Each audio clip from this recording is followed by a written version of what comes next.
Telugu Desam party అంటే Chandrababu Naidu owner. దానికి వాళ్ళు 133 సీట్లు గెలిచిర్రు. సాధారణ మెజార్టీ కంటే ఎక్కువ సీట్లు ఉన్నాయి. సో వాళ్ళు అధికారంలో ఉండాలని కోరుకుంటారు. వాళ్ళకి సంబంధించిన వాళ్ళకు ఏదైనా పదవులు ఇచ్చుకుంటారు. అట్లా అన్న ఇప్పుడు ఒకవేళ ఈ డిసిషన్ వాళ్ళు ముందే అనుకుంటే ఇప్పుడు డిసిషన్ తీసుకుంటారు కదా ఫస్ట్ ఈ పదవీలకి ఇవ్వాలని. అంటే నేను ఒకటి చెప్తాను భయ్య. పవన్ కళ్యాణ్ ఏకైక ఎజెండా ఏమన్నాడంటే స్పీచ్లలో జగన్మోహన్ రెడ్డి నిన్ను పాదాలలోకి తొక్కుతా అన్నాడు. నిన్ను తొక్కి నేను ముఖ్యమంత్రి అవుతానని ఏడానిలే. చంద్రబాబు నాయుడు ముఖ్యమంత్రి అన్నాడు, ఆయన ముఖ్యమంత్రి. వాళ్ళ సీట్లే గెలిచారు, వాళ్ళే గెలిచారు. సో ఇప్పుడు పవన్ కళ్యాణ్ అన్నట్టయినా పదవుల కొరకు రాజకీయాలకు రాలేదని ఆయన చెప్పింది. అది ఆయనకు పదవి ఉంటుంది పోతుంది.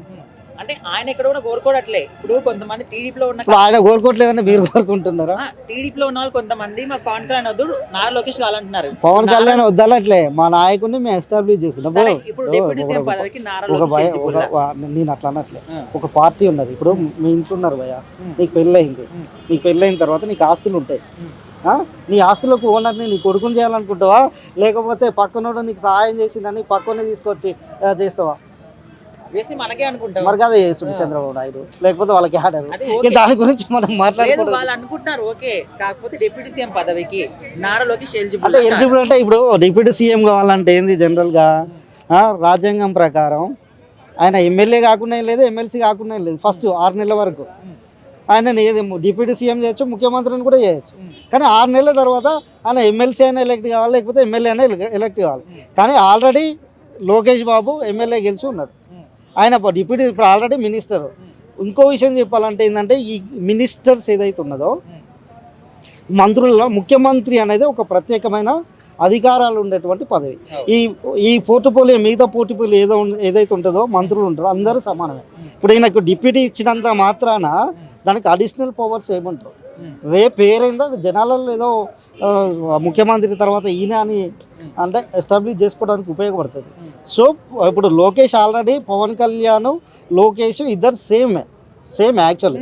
కాకపోతే ఒక డిప్యూటీ అనేది ఈయన తగిలించారు. నాకు ఈయనని కొంచెం వాళ్ళు ఏంటంటే ఆటోమేటిక్గా వాళ్ళ పార్టీని డెవలప్ చేసుకోవడం కొరకు, వాళ్ళ పార్టీని ఇంక్రీజ్ చేసుకోవడం కొరకు లోకేష్ను మళ్ళీ డిప్యూటీ సీఎం అని తెర మీదకి తెస్తున్నారు. వాళ్ళ మధ్య ఎలాంటి ఇష్యూస్ లేకపోయినప్పటికీ కొంతమంది అయితే కార్యకర్తలు అంటున్నారు కార్యకర్తలు కాదు, ఇష్యూస్ వల్ల పార్టీల మధ్య ఇప్పుడు పవన్ కళ్యాణ్ ఎక్కడి నుంచి గెలిచిండు? మన పిఠాపురంలో ఇంతకుముందు తెలుగుదేశం నుంచి గెలిచినటువంటి ఎమ్మెల్యే ఉండే ఎస్విఎన్ వర్మ. ఆయన కూడా మొన్న ఒక మాట క్లియర్గా అన్నాడు.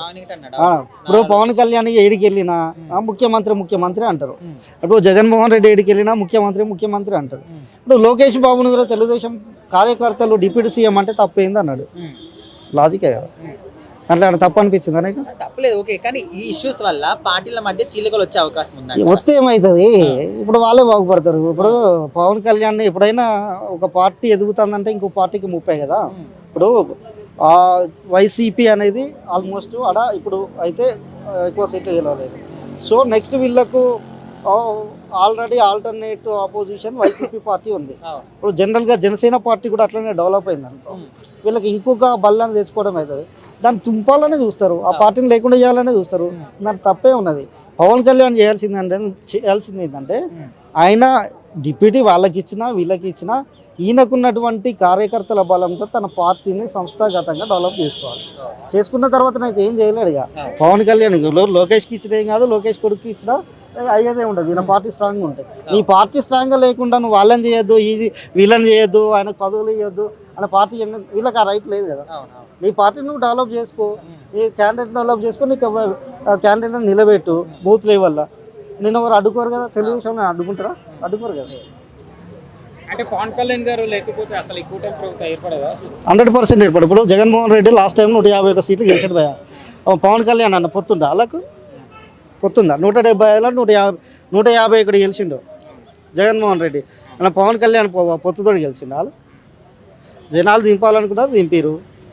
అంటే లోకేష్కి ఉన్న రాజకీయ అనుభవం పవన్ కళ్యాణ్కి లేనందుకేనా ఈ డిప్యూటీ సీఎం మార్పు అనేది? అంటే పవన్ కళ్యాణ్కి రాజకీయ అనుభవం లేదని మీరే అంటారు. నిజంగా చెప్పాలంటే లోకేష్ పవన్ కళ్యాణ్ కంపారిజన్ పెడుతుంది. లోకేష్ గ్రౌండ్ లెవెల్లో కార్యకర్తలు తెలుసు, వాళ్ళ యొక్క క్యాడర్కి ఆయన సూపర్ ఇస్తారు. పవన్ కళ్యాణ్ రూట్ లెవెల్లో అంత పరిచయాలు ఆయన క్యాడర్కే లేదు.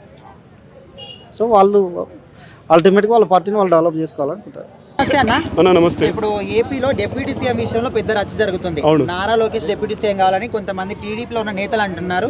జనసేన కార్యకర్తలు లేదు మాకు పవన్ కళ్యాణ్ కావాలంటున్నారు. సో అసలు ఈ డెసిషన్ అనేది కరెక్టా రాంగా? అన్న ఈ డెసిషన్ అనేది రాంగ్ అన్న. ఎవరి పని వాళ్ళు చేసుకుంటూ వెళ్తున్నారు. డిప్యూటీ సీఎం అనేది దాదాపు ఒక సీఎం లెవెల్లో పవన్ కళ్యాణ్ గారు సీఎం లెవెల్లో చేస్తున్నారు. సో డిప్యూటీ సీఎంకు వాల్యూ పెరగడానికి కారణం ఒక చిన్న రిక్వెస్ట్ ఒకటి మాట చెప్తాను. పవన్ కళ్యాణ్ చేసే తన నిమగ్నమైనటువంటి తన పరిపూర్ణమైనటువంటి పనిని తనకు ఇచ్చిన పనిని బాగా సక్రమంగా చేస్తున్నాడు. సో తనకి ఇచ్చినటువంటి గ్రామీణ నిర్మాణ శాఖ కానీ తర్వాత తనకి ఇచ్చినటువంటి డిప్యూటీ సీఎం పదవి కానీ సో వీటిని ఫాలో చేసుకుంటూ తనకి ఇచ్చిన శాఖలన్నీ మొత్తం అన్నిటిని సక్రమంగా నిర్వర్తిస్తున్నాడు.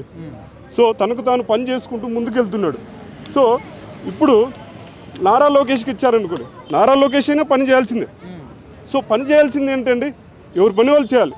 మన పవన్ కళ్యాణ్ గారు ఏంటంటే కొంచెం వాల్యుబుల్గా తన పని తాను చేసుకుంటూ ఉంటే ఫేమస్ అయిపోయాడు. ఆల్రెడీ పవన్ కళ్యాణ్ గారు ఫేమస్. దానికి డిప్యూటీ సీఎం ఎందుకు ఫేమస్ అయ్యాడంటే తన పనిని తాను చేసుకుంటూ ముఖ్యమంత్రి లెవెల్లో ముందుకెళ్ళిపోతున్నాడు కాబట్టి వెళ్ళిపోతాడు. ఇది వాళ్ళు కొందరు మంత్రులు ఏం చేశారంటే జీర్ణించుకోలేక రెండో సీఎంగా నారా లోకేష్ ఉండాలంటున్నారు. అది తప్పండి. ఉండకూడదని కాదు, తప్పండి, అనకూడదు. సో కూటమి అన్నాక దాన్ని సక్రమంగా ఎవరి శాఖలు వాళ్ళకి కేటాయించారో వాళ్ళు సక్రమంగా జరగాలి. ఈ రచ్చ రబ్బంలో చేయకూడదు. అంటే ఇప్పుడు నెక్స్ట్ కాబోయే సీఎం కూడా మాకు నారా లోకేష్ అనే విధంగా కొంతమంది అంటున్నారు. పోనీ ఓకే, నేను యాక్సెప్ట్ చేస్తాను, సీఎంగా ఉండమందండి. ఎందుకంటే టీడీపీ పెద్ద ఏమంటారు, టీడీపీ ఎక్కువ స్థానాలు వచ్చే ఓకే మేము ఒప్పుకుంటాం. మేము ఒక జనసేన కార్యకర్తగా ఒక పవన్ కళ్యాణ్ అభిమానిగా నేను ఒప్పుకుంటాను. కానీ డిప్యూటీ సీఎం మాత్రం మా పవన్ కళ్యాణే ఉండాలి. సో ఫ్యూచర్లో సీఎం అవుతాడు అనేది నమ్మకం మాకు ఉండాలి. సో మాకుంది. సో సీఎం కావాలి, డిప్యూటీ సీఎం కావాలని కోరిక ఉంటుంది. ప్రస్తుతానికి తన పనిని తాను నిర్వర్తిస్తున్నాడు కాబట్టి ఎలాంటి ఆటంకం చేయొద్దని మనస్ఫూర్తిగా కోరుకుంటున్నాను. అయితే ఇప్పుడు ఈ ఇష్యూస్ వల్ల ఈ కూటమిలో ఏమైనా ఇష్యూస్ వచ్చంటే ఎవరికి వాళ్ళు సపరేట్ అయ్యే అవకాశాలు ఏమన్నా? లేదండి, కాకూడదు. దాదాపు 10 సంవత్సరాలు చంద్రబాబు నాయుడు గారే సీఎం ఉండాలని తన మనసులో మాట బయట పెట్టిన పవన్ కళ్యాణ్ గారు ఎందుకు విడిపోతారండి? 2022 లేదా 2023 ఆగస్టులో అరెస్ట్ అయినప్పుడు తను చూడ్డానికి, చంద్రబాబు నాయుడును చూడ్డానికి పవన్ కళ్యాణ్ ముందుకెళ్ళి నేనున్నాను,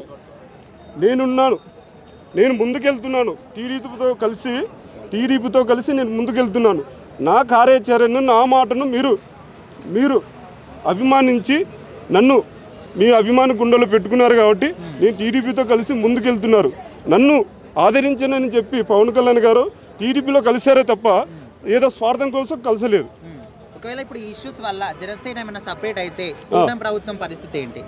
సపరేట్ కాకూడదండి. కూటమి పరిస్థితి ఏంటంటే ఏమి కాదు, ఎవరికి వాళ్ళు పోటీ చేసుకుంటారు, ఎవరికి వాళ్ళకు విజయాలు పరంపరలు చూసుకుంటారు. సో ఎవరికి వారు పరంపరలు చూసుకున్నప్పుడు దయచేసి ఈ కూటమిని విడగొట్టొద్దని మంత్రులు కూడా దయచేసి చెప్తున్నానండి. ఎవరే కానీ మంత్రుల్లో ఎమ్మెల్యేలారా, కూటమి ప్రభుత్వంలో ఉన్న ఎమ్మెల్యేలారా ప్లీజ్ దయచేసి వినండి. ఎవరికి వాళ్ళు ఏమి సజెషన్లు కానీ ఎవరికి వాళ్ళు లోపల ఉన్నటువంటి బయట పెట్టడం కానీ ఆ మాటలు డిప్యూటీ సీఎం నారా లోకేష్ ఉండాలి, తర్వాత నెక్స్ట్ సీఎం నారా లోకేష్ ఉండాలి, ఇవన్నీ అనకూడదండి. చంద్రబాబు నాయుడు ఏం చెప్తే ఏం చేస్తే అదే జరుగుతుంది. సో దానికి సంబంధించి ఏంటంటే నేను ఒకటే చెప్తున్నాను, డిప్యూటీ సీఎంగా పవన్ కళ్యాణ్ గారే ఉండాలి. ఇంకోటి ఏంటంటే చంద్రబాబు నాయుడు డెసిషన్ ఆధారపడి ఉంటుంది కాబట్టి ఆయన ప్రకారం ఆల్రెడీ హైకమాండ్ సీరియస్ అయింది. పవన్ కళ్యాణ్ కాకుండా నారా లోకేష్ డిప్యూటీ సీఎంగా ఉండాలని అంటే అది హైకమాండ్ ఆల్రెడీ సీరియస్ అయింది. సీరియస్ అయ్యి ఇప్పుడు డిప్యూటీ సీఎం గురించి మాట్లాడవద్దు అని ఆల్రెడీ అనౌన్స్ చేశాడు పవన్ కళ్యాణ్ గారు. దయచేసి దాని గురించి ఏం మాట్లాడొద్దండి. ఈ కూటమి ప్రభుత్వం దాదాపు 10 సంవత్సరాలు మనశ్శాంతిగా ప్రశాంతంగా తాను డ్యూటీ చేసుకుంటూ ఉండాలని కోరుకుంటున్నాను. అది పరిస్థితి అదే అనకూడదండి, పరిస్థితి అనకూడదు. ఎవరి చరిత్ర వాళ్ళది. ఇప్పుడు ఐటీ శాఖ మంత్రిగా పనిచేస్తున్నాడు కదండి, వెళ్ళండి ఐటీ శాఖ ఫేమస్గా ఉండండి. 10 సంవత్సరాలు ఆంధ్ర డెవలప్ అయితే అంటారా? కంపల్సరీ అవుతుందండి. ఆల్రెడీ రోడ్లు అన్ని బాగా మంచిగా చేస్తున్నారు, అన్ని బాగా మంచిగా చేస్తున్నారు. కలిసి చేసేదాన్ని మీడియా